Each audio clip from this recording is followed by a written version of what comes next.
Hey guys, welcome back, and we're here to talk about the why in the bag for Jason Day, our recent tournament winner. Yes, sir. Yeah, most recent. Most recent. So we're a little late. We feel like we're kind of a little late to the news with this one. We normally do this show on the Monday, but Matt and I couldn't get together on Monday, so we're still squeezing it in there. We know we're a lot of requests to still jump on and do it. I mean, I guess we kind of missed the initial boat of everyone piles in on the Monday. We like to be hot off the press with our. We were very hot off the press to begin with. We're getting a little cold off the press, but we're still here doing it. Yep. So thanks everybody for watching. It sounds like the stream is okay. Okay. So that's my logistics done. So let's get into it.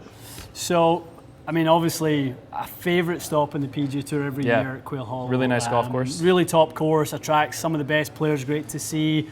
Our boy Mr. Woods again in the field, scrape his way in and kind of play his 4 rounds, but not much else. Scraped it around, Yeah. Good to see him make the cut at least. Mm-hmm. Yep. And our tournament winner Jason Day, second win of the year. Yeah. So I mean, he's had a bit of an up and down year so far, hasn't he? Well, January was his last win. He won it. Yeah, he won at Torrey Pines, beat Alex Noren in the playoff, and then kind of was obviously fancied at the Masters. Didn't really do much.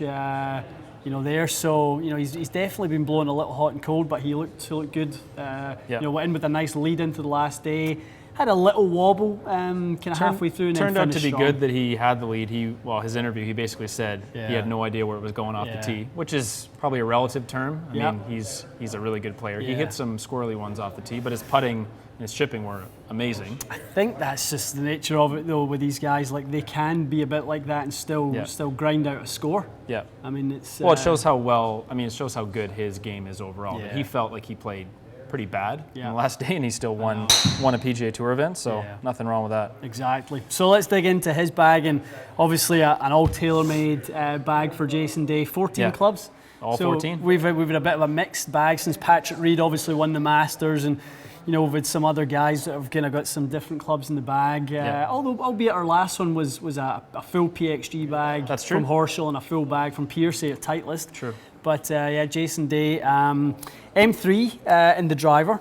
Interesting shaft that not a lot of people might be aware of. So he uses the 10.5 open to 9.5. Okay. And he uses the TPT shaft, which we've talked about in the channel, haven't we? About thin ply technology. Yeah, they'll have seen it in a couple fittings. Yep. So that's the guy there. A bit of a new kind of entry into the market this year with TPT out of Switzerland. A breakthrough in technology and how the shafts are made. They kind of make shafts in a completely different fashion. There's a big buzz about certain companies talk about how they hand make shafts. Yep. TPT talk about how their machine process is far superior to anything a human could do. Which, if I heard it, I would say that sounds better to me. Yeah, I mean, it's funny. I don't want a shaft to be handmade. That doesn't sound good. It's funny how that happens. We make them by hand, and you go, well, that's good. It must be good. Then other companies kind of go lead the narrative in other directions. Yep. So, thin ply technology, interesting company. They previously used their technology as an industry leader in making sailing masts. Right, remember you having that conversation, yep. So, their ability to make the shaft consistent through the sort of radius structure of the shaft and the radial consistency. So when you say radial, are you talking about... The 360 degrees of the shaft. So if someone's looking down on the sight line of the shaft, that's what you're talking about? So we're talking about it not being more flexible on one side than the other. So, obviously when you make a shaft, the logo's got to go somewhere, right? So certain shafts, obviously if there's a stronger point or a weaker point depending on the shaft, and we talk about that a little bit with puring and that sort of stuff. If you put that logo on the wrong side and then you print your stiff shaft, but it's on the weakest part of the shaft, that shaft can actually go down as much as a flex or 2 flexes. Wow. So it can really change in the CPM, the cycles per minute. So one of the things that TPT do so well is the radial consistency is second to none. They tested their shafts and there was about a 2.9 cycle per minute deviation on 360 degrees, which is nothing. That is which nothing, is literally nothing. Right. The next best shaft that they could find from their competitors was about 3 times higher than that. In variance. In variance, wow. So that's super consistent as well, but I mean, you'd rather be 3 times better. Yeah, and you were saying that basically allows you as a reseller to say you don't need to have the shaft pured by us because it essentially is. It completely eliminates the requirement for puring. So it's probably more expensive than some shafts, although not crazy. Yeah, and in the Canadian market, I mean, it retails for $650. Yeah, but there's plenty that you carry that are in the 5-ish range. Yeah, not that far away. And that's been actually a price reduction. When they first came to market out here, they were over $1,000. They were grand, yeah, I remember that. So they made a little adjustment to their pricing, which is good. Well, I think it just makes them a little bit more relevant and competitive in the market space. Yeah. Like you said, your graphite design, your high-end Mitsubishi and Fujikura product, they get up there. Yeah, that's the thing. I think people just don't realize that all these manufacturers, they do have those super high-end ones. Super premium. But you come in with just what looks like one model to people. They do have different weights and such, but they think, oh, it's $1,000 shaft. So it's good that they're kind of in that section now. Exactly. So they came to market the back end of last year, and the first time I really paid attention to them, on the tour was when Justin Rose put it in the bag. Yep. So they made a prototype for Justin Rose that he ended up going on to win 3 out of 4 events with. He actually finished second in the other event at the Dubai World Challenge. Yeah, he was just on a crazy run. Yeah, he was playing so well. Then he ends up changing his driver, and he never played so well. We've talked a little bit about that. Yep. So the shaft that Jason Day played was a variation of Rosie's shaft. Okay.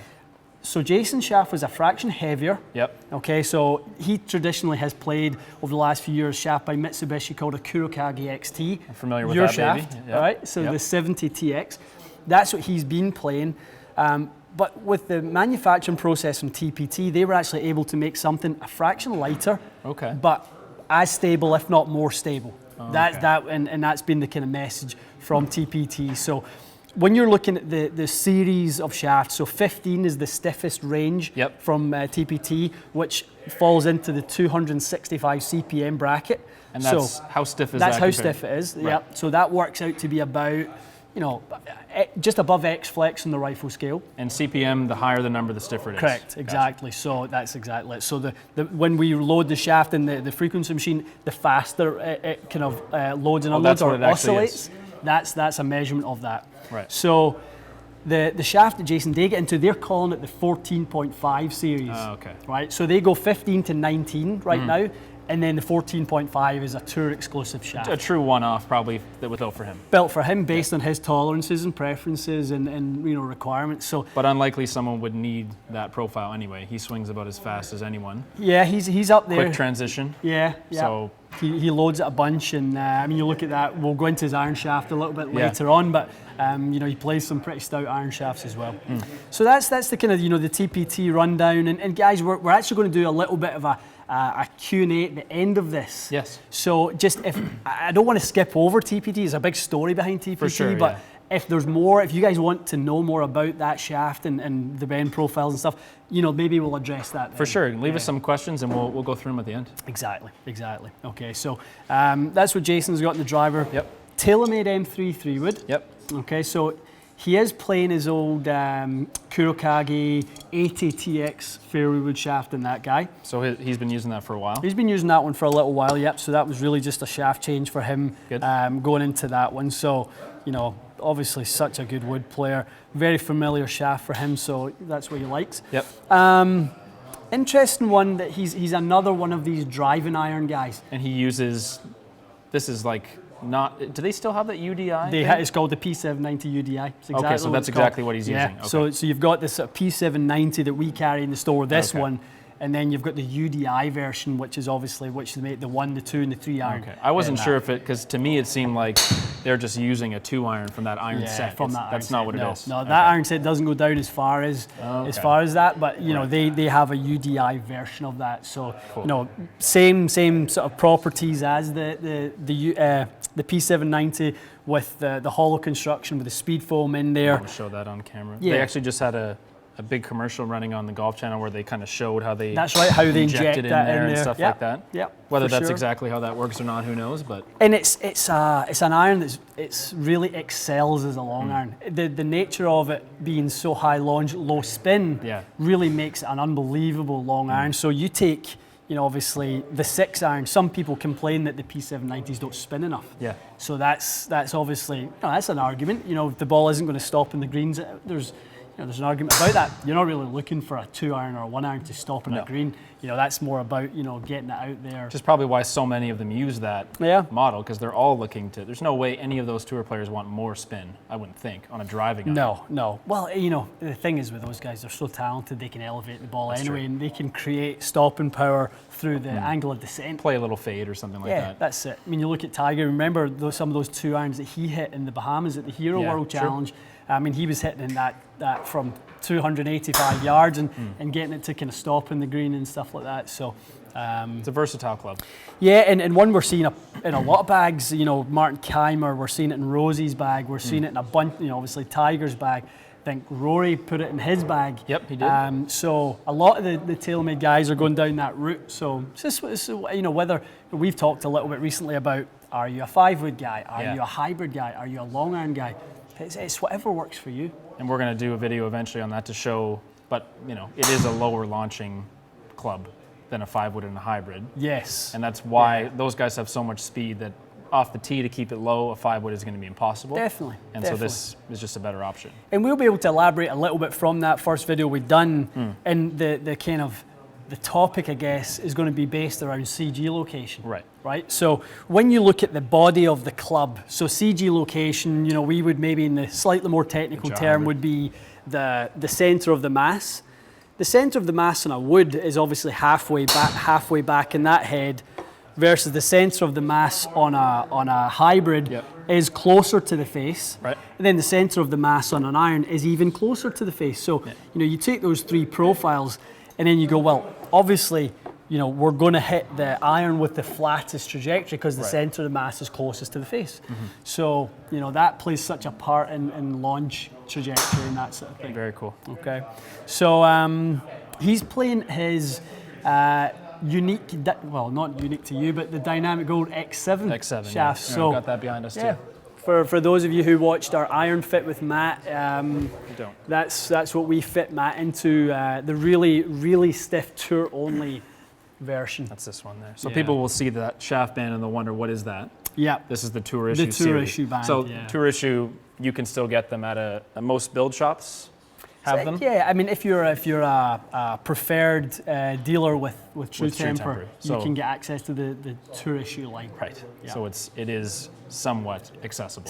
Somewhat accessible. Yeah. Most kind of high-end shops will have access to that stuff. Cool. So that's his Blade P730s. That's it. Yeah, been to the P730s, and he switched out, didn't he? He said he had too much spin with the P750. And which makes sense.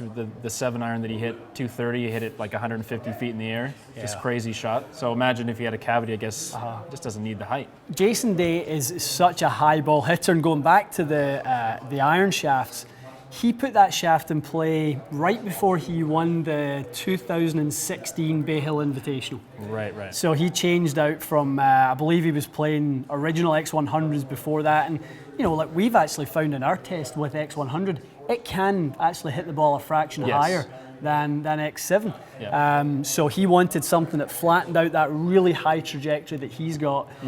If you ever watch Jason Day play, see if you ever see him take a divot with a kind of mid to long iron. Yeah, it's true. Never. Picks it. Like he is a picker. So with him, he gets so much dynamic loft because he doesn't really lean that shaft. He doesn't really have that club moving too much downward. He ends up hitting the ball quite high. So for him, controlling that peak height is obviously crucial to him. Yeah, which makes sense. Yeah, without a doubt. So he's using the P730s, which obviously we saw a new edition of this week on Tiger's bag. Yes, technically he's not playing P730s. It's not a 730. It's his own version that he has his own spin on, and they probably look more like his old Nike irons than they do a P730. That's right. I would say. Yeah, exactly. The way the muscle back. I mean, long story short, the muscle's higher on his than it's not as much down at the bottom. Exactly. Right. So for him, very key. The CG placement gives him the feel and allows him to flight the trajectory. And he is so specific with the way he likes his irons to play. So he probably told them where to put the logo on that thing. Like he said, I can feel the logo's too far on the heel. Like he's crazy sensitive. We can probably say this, where some other platforms might not be able to say it, but those irons are probably coming from the same place he has always got his irons more than from. likely. Yeah, from Mike Taylor and his master craftsman that he used to work with at Nike Golf. And so he was the guy at the oven. He was the guy at the oven who would kind of hand shape all Tiger's irons, Rory's irons, all the kind of top guys. He'll do all their wedges. Mike Taylor now is a company some of you guys might be familiar with, Artisan Golf. Right. So we talked about them when Patrick Reed won. That's right. So he had the Artisan wedge in there. I think it was the 56 or something like that, 50 or 50 gap and sand wedge. I think we're Artisan. One of the truly finest, master craftsmen when it comes to making golf clubs out there. I mean, Don White, Mike Taylor, two of the guys who are really prominent. I mean, dating back to Mike Taylor, done stuff for Hogan, for Nicklaus, really? Tiger, Rory. Like, he's worked with the greats. Yeah, he's phenomenal. So he can really bring what Tiger's eye sees. He can bring that to life. No, that's awesome. Yeah. So he is affiliated with Artisan, but just not to start rumors, but. He could sort of just be freelancing around and have that could be in Tiger's contract that Tiger can get his irons made and. Yep, and then you're right. We are speculating that that's the agreement, but who knows? I don't know for it's too much of a guess. Guesswork that would kind of state that. It is interesting though. I mean, clearly there's been some buzz about is Tiger going to have a line of clubs? Well, the TGR line, we all thought he was going to have his own line of clubs. So maybe this phase 1 thing is him getting a line of clubs. Who knows? Who knows? So, at risk of Tiger hijacking another wine in the back. He likes to do that. Oh, he does. I know he's bad. So wedges. Wedges, yeah. So Jason has the 50 and the 56 in the milled grind range. Milled grind ones. Yep. So he uses those same shafts as the irons in those. And then he uses the high toe, the new one, 60, which obviously, I mean, if any of you follow the TaylorMade guys on Instagram, you'll see every week they're Wade and Trotty and those boys, they're custom grinding, certain, specific grinds onto the back of those wedges and stuff, and it's becoming really popular with the It seems TaylorMade like guys. all of them are picking, like DJ has one, Rory has one, John Rahm has Rosie, one, McIlroy. It's basically everybody. Pretty much. And there's no way that TaylorMade said you guys have to play the high toe because there's obviously other wedges they have. So that's a good endorsement. Yeah. I've heard they're a little hard to get right now. Like they're in high demand. Short supply. So I mean, we'll do some testing once we get our ones in here, and we'll give our own review. Wait till you get a lefty in. That'll take even longer. Jeez. Mission impossible. Yeah. So we'll certainly do that. Putter wise, Jason is using his Spider Tour. The Spider, yeah. So a little bit of a story behind how the red Spider came about, the black one and the red one. I was going to ask you about this. So the Spider Tour came out, and Keith Sabarbro was working with DJ on his putting, and as we all know, DJ struggles with, if he struggles with anything, he struggles with his putting. Putting is the streaky That's one, the streaky thing for him. So he's either magic or tragic when it comes to the putter. So he pulls out an old Spider, and he went, as Keith looks at it, goes, the Spider was really easy to line up. I'll give him that. Really? So he goes out on tour, brings a few models, and all of a sudden DJ starts putting great. So DJ starts his stats improving stuff. Jason Day takes a look at it, goes, I'll try that. DJ was first? Yeah, oh, I didn't know DJ was that. first. That was the first one Keith worked with. Okay. Then Jason saw it and went, I'll try that. So DJ liked the black finish. Right. And because of the Spider putter name and the link to, obviously, Jason Day being Australian, the Australian redback Spider. Right, I thought I heard something about that. That's how the name of it came about. So they made a red version for Jason Day off the redback Spider. That's funny. And now basically the whole line is at least half and half? Yeah. Red and black? I think, and there's some other ones even out with the Spider range. There's some other models that we have here that are red as well. Yeah. Based off that, I think it was very popular. It's kind of become a whole. It's funny how that little kind of decision by one guy is a product line now. Yep. At this point. That's it. And I think I certainly saw a lot of clutch putts that Jason Day hold over the weekend. If he hadn't have been putting so well, there's no way he would have won. chance. He would have been in like the top 50 at best. And in his streak where he got to world number one and was winning sort of, I think he won at one point whatever it was, 6 out of 12 events or something like that. He had a crazy run in there. He won his major and all that sort of stuff. It was putting for him. It was, the putting was just crazy. He was hitting nice long drives, but the putting was where he really he got up and down all the time, made those long birdie putts. Well, PGA Championship, he made that bomb on the back nine. Like That was definitely a big one. So that's what his stats certainly lean towards that. He's a TP5X ball. So that's slightly lower spin off the tee. Slightly lower spin on the golf ball again for him, which is interesting because the TP5X is considered a higher launch ball, but it must just kind of flight through the window that he likes. Right. And he's a Tour Velvet 58 with a reminder around the back, the old rib grip. Oh, he has like the classic version. Yeah, he is the classic version with the rib. So, you know, not too much changes in Jason's bag. I mean, you know, it was interesting to see him put a new shaft in the bag earlier in the season. Yeah. And actually, he tried to talk Tiger into putting in the tee. I remember you telling me that story. It's a cool story. Yeah, they were playing together, and there's actually a kind of snippet of Tiger, you know, pulling the shaft out the bag and kind of gives him, you know, a little TPT kind of nod. And Jason, I think, actually tried to get Tiger into it, but Tiger's played Mitsubishi shafts for so long that I think he's very comfortable in that. Right. So Tennessee White became Tennessee Orange, as we know, and that's right. That type of thing. So who knows what's further down the line if TPT are able to manipulate the bend profile with this manufacturing process that they've got that is unique to them. True. Who knows? You know, they might be able to make shafts that are very specific to what players want. Yeah. Rather than just going, okay, here's one of our, you know, line of shafts. They might be able to really tweak those around a little bit. Well, that's the thing when so many companies like that make one-off shafts. Yeah. It's almost to a point where, yes, they're incorporating their technology, but they're still making one-off shafts to where there's no way Tiger couldn't get the feel from a different manufacturer because they'll just make it for him. Yeah. I mean, that's their product line relative to Fujikura is what, like 10% of the size or less? Something like that or more? Less. They have 11 shafts right now in their line completely. Now, I think later this year they're talking about a fairway wood shaft line. They're talking about, after that, an iron shaft line. Really? Yeah, so they're developing that stuff right now. So TPT will certainly roll out, you know, a more extensive line. Yeah, just testing the market and making sure they can penetrate it. And, you know, that always starts at the tour. Then it starts with guys like us, you know, who are the, you know, the sort of, you know, fitters out there. Yeah, you're kind of high. You're getting the feedback from your clients and giving it back to them. Exactly. Yeah. That's exactly. Cool. So that's Jason's bag. Yeah. Okay.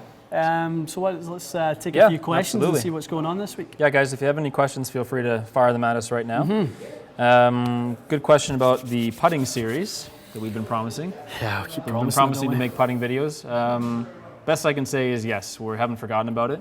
It's just one of these things that we keep pushing back. It's on the list though, for sure. It is on the list. Tennessee shaft similar to the Acura 250. Hey guys, what Tennessee shaft is similar to the Acura 250 M3? Tennessee Blue 50 regular. Okay. So we talked a little bit about it, but what makes Jason Day such a high spin, high launch player? I wouldn't necessarily call him a crazy high spin player. No, I think that's all ball speed, right? Yeah. So I mean, he launches it high through high dynamic loft. Right. You know, so like we talked a little bit about, you know, he's not really a divot taker, so he doesn't lean the shaft. His angle of attack is probably pretty shallow. Yeah, his delivered loft is relatively high relation to someone like DJ. Gotcha. Yeah, because DJ, especially when he hits his wedges, he takes a massive divot. Yeah. You can see he really hits down on it. Jason Day is not. No, he's disturbing the grass at most. Certainly not taking a big divot. Right. Very cool. Do you do grip fitting before you start the club fitting? I mean, it's something like, you know, when someone comes in to see us, you know, we'll size them up. Right. Like, you know, I had a great customer in today. Jim Coughlin. Jim, I hope you're watching. And Jim came in, and you know, so we're chatting, and even just when we're chatting, I'm sizing Jim up. I'm going, okay, size of the paws. Right. How tall is he? Anything sort of look a little, you know, different than what I'm used to with wrist to floor measurement, all that sort of stuff. So we're formulating it as we're just talking. Part of the introduction. Yeah. So when Jim came in, you know, and he's kind of warming up, I go in his bag, grab out his club. I see he's using a Golf Pride multi-compound mid-size. Okay. Yeah. So we're already starting to formulate that plan. So all day for Jim, I was kind of putting on mid-sized grips for him while he was hitting, because I knew that he'd be uncomfortable if he just played a standard size grip. And when you say, this is one thing that was cool the first few times I came to see you, and even in a recent video you thought, oh, are you uncomfortable with that grip? Yeah. You literally just go blow it off in the blower, put a new one on, and it takes 45 seconds. That's it. Literally, we've got the air compressor in the back and just quickly zip it off. You just grabbed one of zip a new one back many on. grips you have behind us. Yep. You just pick a model and say, I want to try that one. That's right. We can go standard size, undersize, mid-size, jumbo. We can do, you know, whatever size with extra wraps, whatever we need to do. Right, gotcha. Is the P790 UDI weighted different than the iron set P790s? So would the head weight be different? No. No. No need for the head weight to certainly be different. I mean, it's Is designed. the head design even any different? No. It's just loft? Yeah. Okay, gotcha. It's just not sold as part of the set. Lead tape on wedges? Preference and feel. Yep. Just, you know, a couple of different ways. I mean, you can port them and add an additional material in there. I know, you know, some of the old school players used to take the carbon steel, drill into it, replace that with like a tungsten plug. Okay. So they'd fill it with tungsten just you to get that literally head replace weight. a piece of the metal. So you literally drill into it, put tungsten in there, cut off the tungsten, then buff it all up, and then kind of you'd have extra weight in there. Yeah, they used to do stuff like that. That's kind of cool. James Patrick, who now makes wedges, the JP line for Titleist. His own line, he used to put 3 tungsten plugs in the toe of the wedge just to offset the weight of the hosel. So that was a bit of a CG relocation. Oh, that's crazy. Yeah, so he would actually, every head would be ported with tungsten in the toe. Wow. Yeah. I mean, you're basically creating, well, the old TaylorMade weights looked more like that, but you're more or less creating your own movable weight. And it's not movable because you have to drill it, but it's the same concept, I guess, of how they move weight around. That's exactly it. It's trying to kind of relocate the CG to where, so, you know, if we look at the golf club, we want the center of mass to be the center of the club. Right. So, you know, sometimes with obviously hosel and shaft and the additional weight that comes from that side of the golf club, that can offset a little bit of the weight. So the center of the mass can often be in the heel a little bit. So when you say center of mass, what is the difference between center of mass and center of gravity? Are you talking about the same thing? Same thing. Okay, so CG, those two mass, terms are geometric sort of center. Because I think the word sometimes, I mean, it confuses me because mass, people may think you're talking strictly weight, like the shaft weighs more, but you're talking about same thing, CG location. That's CG location. Very good. Okay. How much are you able to bend a cast wedge versus a forged wedge? So what's the difference in? And irons would be the same question. Yeah, I mean, we in our kind of bending machine, we don't any more than 2 degrees of adjustment on a cast club, you'll start to hear the thing creak. You're pushing it. You'll start to hear it creaking. Forged clubs, you could bend it 10 one way, 10 the other way, no problem. Yep. Easy. Very cool. Bend profile on the KBS C-taper. We get a lot of questions about KBS. Yeah, about C-taper. What is it similar to? The C-taper.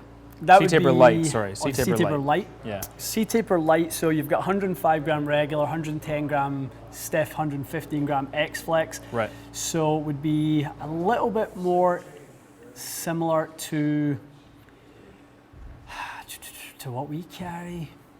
Is it kind of like a Project X at all? Like that's sometimes people, so it's not like that at all? No, standard C-taper would be closer to Project X. So the light is just too light. The light is a little softer in the tip section. I mean, so maybe profile is kind of like Project X, but not the weight. Probably more like a, you know, and it's really not. I wouldn't kind of liken them, but it's kind of like what C-taper light is to C-taper what PXI is to Project X. Okay. Right, a lighter version that's slightly softer. Gotcha. Got a really good shaft actually. I really do enjoy light, C-taper light. I think it's an excellent shaft. Gotcha. C-taper light was good. I really enjoyed KBS 90. I thought it was a phenomenal 100 gram shaft.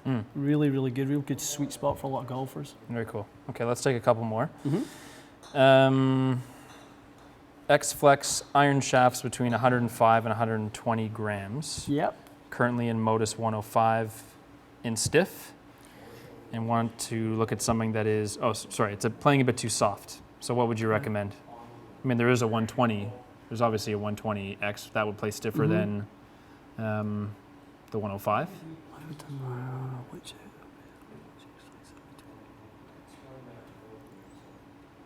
Are we talking which X-links are between 105 grams and 120 grams currently in Modus 105 stiff, which is, okay, so Modus 105 stiff it's a little heavier than 105, and actually the 105X is actually closer to 115 grams. It is, okay. Modus. Yeah, remember we done the Andrew Landry wind the bag a few weeks back. So just by going from stiff to X, you are increasing weight right away. Generally speaking, that's how they increase weight. They change the wall thickness by adding more material, and that's how you stiffen the profile up a little bit. So it really becomes a wall thickness play to stiffen it up. Right. So more tip stability is what he's asking about. Would that serve that purpose, going to the X versus the stiff? Yeah, it would do for sure. Devin, give us a... too soft, my improving club head speed. I would say go down the route of, if you want to stay light, you could look at something like, definitely Modus 105X. You could look at Dynamic Gold Super Light X100 would be good to keep you in that zone as well. Right. You could even, keeping it light's the issue there. Right. Because you could... Because dynamic golds are not really light. Yeah, I mean, if you are prepared to go up to the 120 kind of higher end, you could always hard step a set of Project X 6.0s. Okay. Hard step them once or twice, perhaps. Gotcha. Let's finish with this because that's a good question. So do we think that other golf YouTube channels overlook the effect equipment can have on your game? I would say they don't overlook it, but they probably don't look at it the same way in terms of the way that you're able to communicate. We're solely focused on equipment. Well, that's part of it for sure. But I mean, there are other channels that basically just do equipment as well. I guess the question is more, people's general knowledge of clubs is going to come from a lot of these other sources. Sure. So if they've kind of come and found you, they're going to probably hear some different stuff, some different language, some different kind. I mean, stuff like when you're talking about the bend point of shafts influencing the strike point, and all these different things that you've kind of introduced to people, myself included. I guess that would be a good way to answer it. Is yes, we probably talk about similar general topics, but the information within those topics, I think there's a lot different stuff to offer. Maybe a lot more detailed. It's more detailed. It's more in depth. Sure. I mean, relative to the other YouTubers, I watch occasionally some, crossfield stuff, some of the other stuff, and some of the stuff I hear about, all shafts are the same. They all clubs for him go 262, I think is his kind of tagline. Yeah, he likes saying that. I don't agree with much of that stuff. Right. Well, it's the difference between someone's opinion and data and actual experiences. So this channel is very little opinion, I would say. I mean, the only opinions that we're listening to are really yours, and I wouldn't even call them an opinion because you're just basing it off what you know just what we see from data. Literally what we see. Here, I think there's once in a while you hear us say something like, I don't like the look of some head, but for the most part, it's more, this is what has worked for my customers, this is what has improved this type of swing. These are the heads that perform better, and that's what we're relaying to viewers, I guess. That's probably the best way we could answer that. Yeah, I think so. Yeah, I mean, we're trying to do, I think, differently from everyone else, aren't we? From the very beginning, I kind of said to you, my vision for it, at that point we hadn't really done a whole lot of time together, just a couple fits. I said, this is a way we can do something completely different. Now that being said, if you didn't know as much as you did, there's probably not a whole lot different we could have done, but it's based on sort of the extensive knowledge you have with the ability for us to show people what's going on with GC Quad and stuff like that. Just doing it differently, I guess, is the best way to put it. Yep. Yeah, no, that's exactly it. And I think, you guys, in terms of, our audience demands so much of us in terms of like certain videos, which I think is just why it works so well. We'll never run out of ideas because our audience gives us so much fuel for the fire in that sense. People are curious about one thing, they let us know about it, and we literally put it on a list, and we plan to do a video about it as soon as we can. So it's a nice relationship. Okay, take one more, and then we gotta go film some other stuff. Fit Crossfield, we're working. We should ask him. Yeah, we did meet him at the PGA show. Had a nice chat. He's a nice guy. Where are we going here? Same. take Craig's question. Craig, okay, same weight of iron shafts from forte or ascending. Thoughts? That's a good question. It's a good question. So there's going to be a lot of people who go, what's ascending, what's descending, what's constant weight? Yep. So I'm a big fan of constant weight. Okay.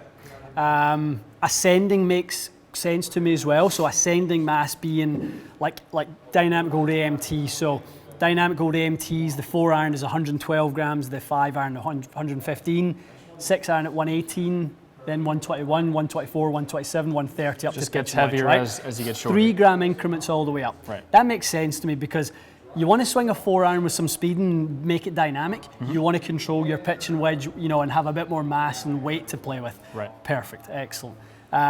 Like that a lot. Constant weight, also a big fan of. Mm-hmm. So the weight is maintained all the way through. So the shafts come in at designated lengths.